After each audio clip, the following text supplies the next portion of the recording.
Toronto, ça a été ma première grande ville. J'ai habité à Toronto pendant toutes les années 90, je travaillais là. Puis depuis, j'y vais, je retourne au moins tous les 2 mois, guide, pas guide. Alors, c'est ma ville favorite, Toronto.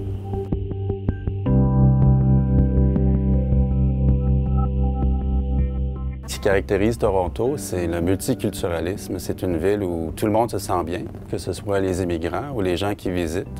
Une ville que j'appelle prête-à-porter. Une ville immense, mais en même temps qui est facile à visiter parce que pas mal tout est au centre-ville.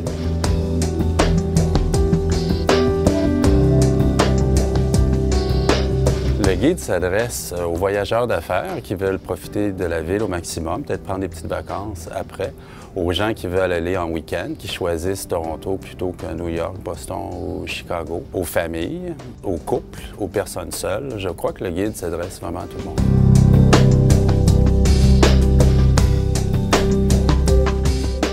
On devrait se munir du guide Escale à Toronto parce qu'en général, quand on fait des voyages à Toronto, c'est très court, quelques jours seulement.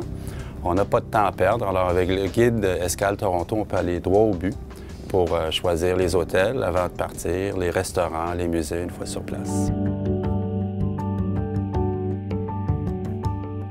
Ce qu'on retrouve dans le guide, d'une part, il y a des listes thématiques qui permettent de voir des photos, des attraits les plus intéressants. Immédiatement, on se dit « Ah, ça, j'aime ça, c'est un coup de cœur pour moi. Où est-ce que c'est? » Dans le guide, on trouve aussi des itinéraires par quartier. Moi, je suggère particulièrement le Kensington Market et Chinatown, 2 des quartiers les plus uniques à Toronto.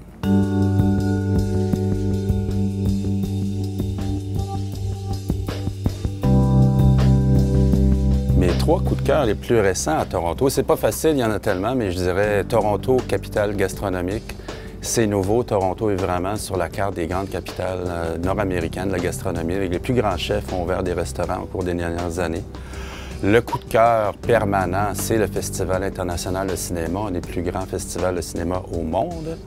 Et mon 3e coup de cœur final, c'est les quartiers. Ce sont les quartiers émergents, des quartiers comme Leslieville, The Junction, Liberty Village, où même si on va souvent à Toronto, on trouve toujours des choses nouvelles qui nous étonnent, qui nous épatent.